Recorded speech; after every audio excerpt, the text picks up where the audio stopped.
नमस्कार, आदाब, सत श्री अकाल। एक गाने की खूबसूरत पंक्तियां हैं। आने वाला पल जाने वाला है, हो सके तो इसमें जिंदगी बिता दो, पल जो ये जाने वाला है। तो दोस्तों, हम बात करते हैं आने वाले पल की, जाने वाले साल की, आने वाले साल की, पर बातें होंगे कमाल की।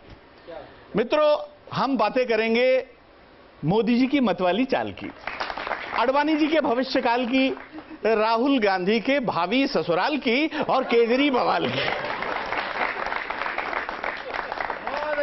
हम बातें करेंगे सैनिकों ने जो उधेड़ी उस पाकिस्तानी खाल की, माल्या जो लेकर किंगफिशर हो गया उस माल की, निर्मल आशा और रामपाल की नोटबंदी के भूचाल की। हम बातें करेंगे मणिपुर से लेकर इम्फाल की, लाइन में लगी जनता के सवाल की, अच्छे दिन आएंगे इस ख्याल की, और स्वप्न सुंदरी तुअर की दाल की। तो आपका बहुत बहुत स्वागत है हमारे इस कार्यक्रम में, जिसका नाम है 16 की चकल्लस। एक बार जोरदार तालियां।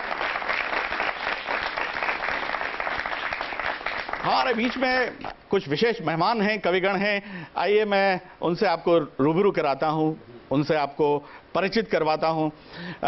मेरे जो उस ओर बैठे हुए हैं बिल्कुल कोने में, वो हैं श्री अशोक चारण।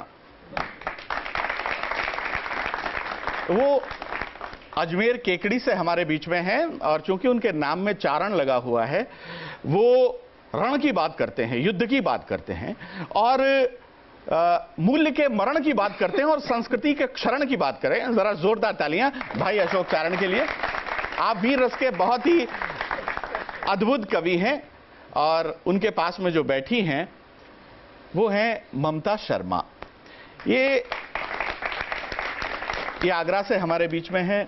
ममता जी की जो वाणी है, उनका जो स्वर है, उसमें मधु घुला हुआ है, इसलिए श्रोता उनसे ध्यान से सुनता है तो मधुमेह होने का खतरा रहता है।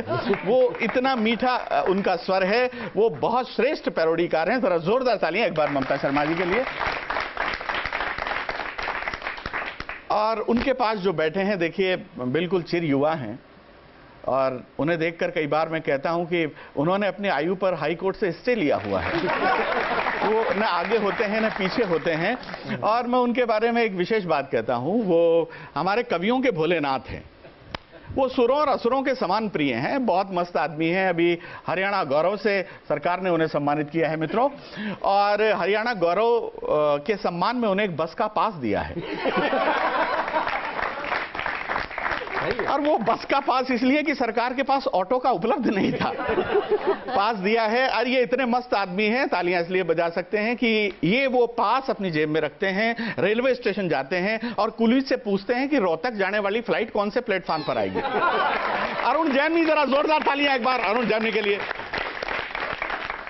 तो मित्रों, जो भूचाल है इन दिनों, जो भूकंप है, वो है नोटबंदी का। आइए हम बात अपनी उसी से प्रारंभ करते हैं, और जब नोटबंदी की बात होगी तो हमारे ऑनरेबल प्राइम मिनिस्टर की भी बात होगी। और हमारे ऑनरेबल प्राइम मिनिस्टर के लिए मैं तो इतना ही कहूंगा कि उनसे बड़ा स्टाइलिश आदमी मैंने नहीं देखा। उनका अपना, वो बहुत बड़े स्टाइलिश आदमी है। अभी आप देखिए, जब वो प्रधानमंत्री बने तो उन्होंने शिक्षक दिवस पर बच्चों को संबोधित किया। उनका अपना, शिक्षक दिवस पर बच्चों को संबोधित किया। हो सकता है वो बाल दिवस पर शिक्षकों को संबोधित करें, उनका अपना स्टाइल है। और पीछे मेरी पत्नी मुझसे पूछ रही थी, क्यों जी, ये करवा चौथ पर भी संबोधित करेंगे क्या? उनका अपना स्टाइल है। और देखिए, नोटबंदी पर जो सबसे अच्छी बात आई, आप लोग उसका आनंद लेंगे। एक आदमी ने मुझसे कहा, यार बहुत अच्छा काम हुआ नोटबंदी का, मोदी जी अब कोई ऐसी भी योजना चला दे जिसमें लुगाई बदली जा सके, पुरानी जमा करा के नहीं ली जा सकती। अब मोदी जी तो स्टाइलिश आदमी, बोले मोदी जी उसमें भी अपनी स्टाइल दिखाएंगे। अगले ने 1000 का नोट बंद करके 2000 का चालू किया, ये 40 की लुगाई जमा कराएंगे और वो 80 की टिकाएंगे। तो मित्रों, ऐसे ऐसे चमत्कार होते रहेंगे। लेकिन नोटबंदी के लिए तरह तरह की बातें जो की जा रही हैं मित्रों, लेकिन उसके समर्थन में एक गंभीरता से बात करने वाले कवि हमारे बीच में हैं, और मैं उनके बारे में इतना सा ही कहूंगा कि उनकी कविताओं का जो रंग है वो हरे रंग को सफेद रंग से गुणा कर दिया जाए और सफेद रंग को केसरी रंग से गुणा कर दिया जाए तो उनकी कविताओं का रंग बनता है, राष्ट्रभक्ति का रंग बनता है और भक्ति की शक्ति का रंग बनता है। आपकी जोरदार तालियों के बीच में आमंत्रित करना चाहूंगा अशोक चारण, जो अजमेर से हमारे बीच में। अशोक चारण। मैं आप सबको प्रणाम करता हूं और बहुत बहुत आभार आदरणीय संजय जी का कि उन्होंने मुझे मौका दिया है आप सबसे बातचीत करने का, आपके बीच में काव्य पाठ करने का। मैं नोटबंदी के समर्थन में एक कविता इन दिनों पूरे देश में सुना रहा हूं, आप लोगों को भी सुनाना चाहता हूं। पहला बंद आपको दे रहा हूं, सुनिएगा। मैं जो सोचता हूं कि याद रखो कि आंदोलन से ही आनंद बरसता है, याद रखो कि आंदोलन से ही आनंद बरसता है, शूल नुकीले सहकर बागों में मकरंद बरसता है, शूल नुकीले सहकर बागों में मकरंद बरसता है, जब जब परिवर्तन आता है गति बाधित हो जाती है। ये 4 दिन की परेशानी है, लेकिन इस परिवर्तन को इसलिए स्वीकार कर लीजिएगा ताकि आने वाली पीढ़ियां आपके चरण इसलिए छुएं कि यही वो लोग हैं जो देश के सबसे बड़े आर्थिक आंदोलन की अग्रदूत भूमिका निभाते हैं। क्या बात, तब बात कर रहा हूं, निवेदन करना चाहता हूं कि याद रखो कि आंदोलन से ही आनंद बरसता है, शूल नुकीले सहकर बागों में मकरंद बरसता है, जब जब परिवर्तन आता है गति बाधित हो जाती है, लेकिन आगे जा वो घड़ियां आराधित हो जाती हैं, लेकिन आगे जा वो घड़ियां आराधित हो जाती हैं। इसीलिए भारत वालों तुम अपने को तैयार करो, कालजयी एक कदम उठा है तुम इसको स्वीकार करो, कालजयी एक कदम उठा है तुम इसको स्वीकार करो। यूं लगता सोने की चिड़िया पुनः उड़ी है भारत में, देखो काले धन वालों की नींद उड़ी है भारत में। देख क्या बात है, बहुत से अशोक। कि यूं लगता है कि कुबेर के घर का ताला टूट गया, यूं लगता है तृषित भूमि पर कोई झरना फूट गया, लगता है कि निर्धनता का दाग धुलेगा भारत में, लगता है कि निर्धनता का दाग धुलेगा भारत में, मजदूरों के घावों को आराम मिलेगा भारत में, मजदूरों के घावों को आराम मिलेगा भारत में, मजदूरों के घावों को आराम मिलेगा भारत में। कोई निर्धन त्योहारों पर नहीं डरेगा भारत में, कोई निर्धन त्योहारों पर नहीं डरेगा भारत में, कोई फांसी लगा स्वयं को नहीं मरेगा भारत में, कोई फांसी लगा स्वयं को नहीं मरेगा भारत में, कोई फांसी लगा स्वयं को नहीं मरेगा भारत में। जब जब आंधी चलती है तो महावृक्ष गिर जाते हैं। पहली पंक्ति अमीरों के लिए और 1500 के नोट के लिए, और दूसरी पंक्ति देश के गरीब आदमी, आम आदमी और 100 के नोट के लिए पढ़ना चाहता हूं। आपका आनंद देखना चाहता हूं, पंक्तियां पढ़ना चाहता हूं, सुनाता हूं कि जब जब आंधी चलती है तो महावृक्ष गिर जाते हैं, जब जब आंधी चलती है तो महावृक्ष गिर जाते हैं, वहां सुरक्षित छोटे छोटे पौधे ही रह पाते हैं, वहां सुरक्षित छोटे छोटे पौधे ही रह पाते हैं। आहों को आराम दे दिया उत्साहित उन नायक ने, आहों को आराम दे दिया उत्साहित उन नायक ने, ये सुपरहिट फिल्म बना दी 100 करोड़ के नायक ने, ये सुपरहिट फिल्म बना दी 100 करोड़ के नायक ने, और ताल तलैया की लहरों को भी उत्ताल बना डाला, ताल तलैया की लहरों को भी उत्ताल बना डाला, 60 मिनट में धन्ना सेठों को कंगाल बना डाला। 60 मिनट में। बहुत बहुत आभार, बहुत बहुत प्रणाम आपसे। और लीजिए, हम आपको कुछ रोचक क्लिप्स दिखाते हैं, उनको देखेंगे तो आपको आनंद आएगा। और ममता जी हमारे बीच में हैं, बहुत विशेष वो क्लिप्स हैं। जैसे ममता जी, कोई सुंदरी अगर किसी फेयरनेस क्रीम का प्रचार करे तो चलता है, कोई लाली कहे कि मेरी त्वचा से मेरी उम्र का पता ही नहीं चलता, यहां तक तो समझ में आता है। लेकिन लालू अगर ये बात कहे कि हमारे त्वचा से हमारे उम्र का पता है नहीं चलता, तो आपको कैसा लगेगा? जरा जोरदार तालियां, एक क्लिप आपको ऐसी दिखा। तो देखो लालू जी, ये तो एकदम जबरदस्त निकाला है। इसको लगाने से ना चेहरा ऐसा हो जाता है जैसे सोना। ये स्वर्ण कांति गोल्ड क्रीम है, पहले 10,000 रुपए का बेचता था, 10,000 रुपए का, और हमने ये दे दिया खाली 399 रुपए का। खोल कर दिखाइए नहीं लोगों को। ये देखो इतना जोरदार है, ये आपके चेहरे पर लगाता हूँ ना। ये लगाइए, देखिए बाबा जी के चेहरे पे लगा रहे हैं ये क्रीम। ये देखो चश्मा आता है, माइक नीचे लगाइए का तन, ये देखो बाबा रामदेव अपने लगे, देखो आप लोग, ये देखो। और ये हुए गोरे गोल्ड जैसा, देखो ये गोल्ड क्रीम है लालू जी, देखने में सफेद है, जब लगता है ना, देखो आपका लालू का गालू तो ऐसे भी बड़ा लालू। तो अब रामदेव जी की भाषा में लालू के गालू के लिए ये हमारे अरुण जेटली जी कुछ कहना चाहेंगे क्या? इस क्लिप को देखकर आपको क्या लगता है? हाँ, ऐसा लगता है जैसे रामदेव जी को पहले ही पता था कि काला धन कैसे सफेद किया जा सकता है। नहीं, इसमें ममता जी आप तो सौंदर्य विशेषज्ञ हैं, आप क्या कहना चाहेंगे इस क्लिप के बारे में? देखिए, बाबा का कोई चमत्कारी व्यक्तित्व के धनी है और बाबा ने गोरे रंग को करने के लिए क्रीम बनाई है और इसमें आश्चर्य की बात भी नहीं है कि वो किसी काले धन को भी गोरा करने की क्रीम बनाते हैं। अंतर सिर्फ इतना रहेगा कि एक क्रीम गाल को गोरा करेगी, दूसरी क्रीम माल को गोरा करेगी। ये बहुत अच्छी बात कही है ममता जी। तो फिर आइए, आपको तो बड़ा अनुभव है गाल को गोरा करने का, माल को गोरा करने का। हमारे बीच में उपस्थित हैं ममता शर्मा जी। एक बार जरा जोरदार तालियां।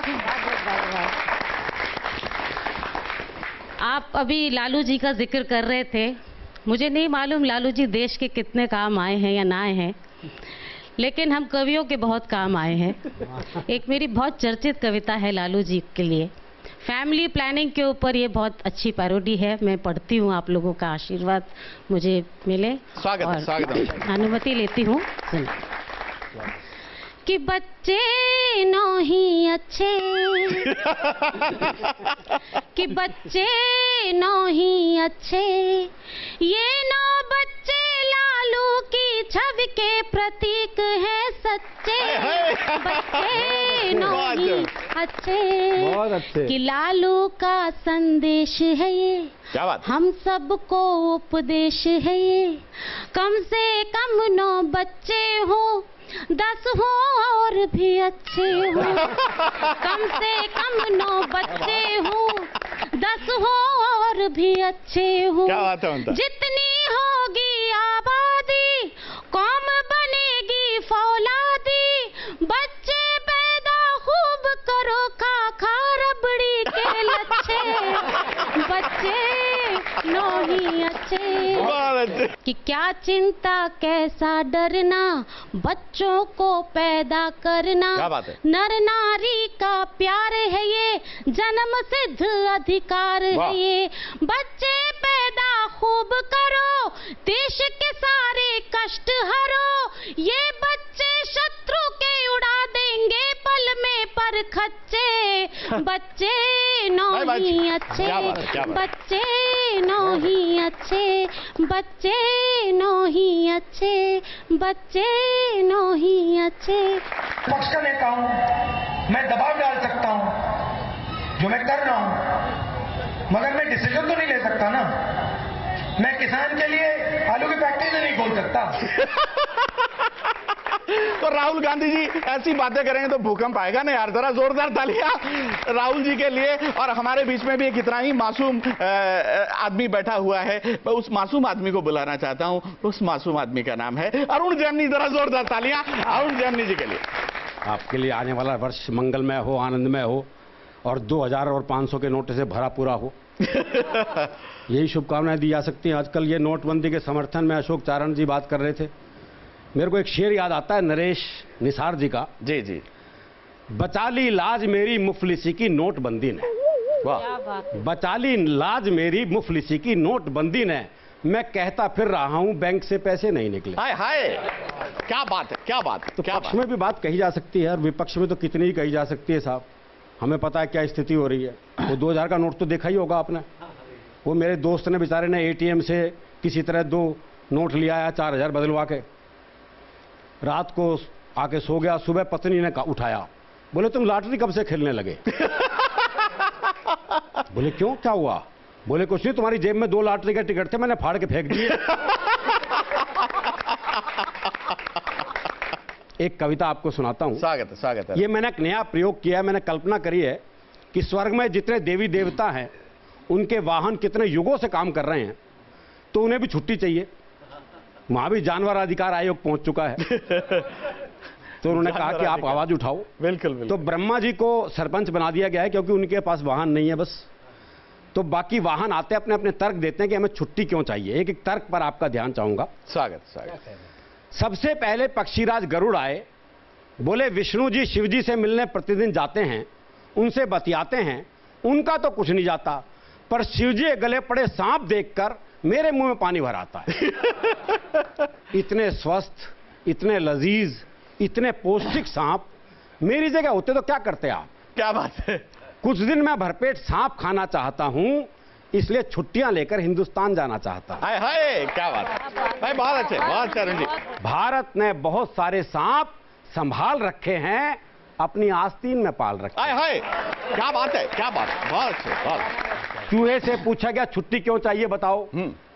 चूहा बोला कारण अपने आप समझ में आ जाएगा, थोड़ी देर मेरे सवार को अपने ऊपर बिठाकर दिखाओ।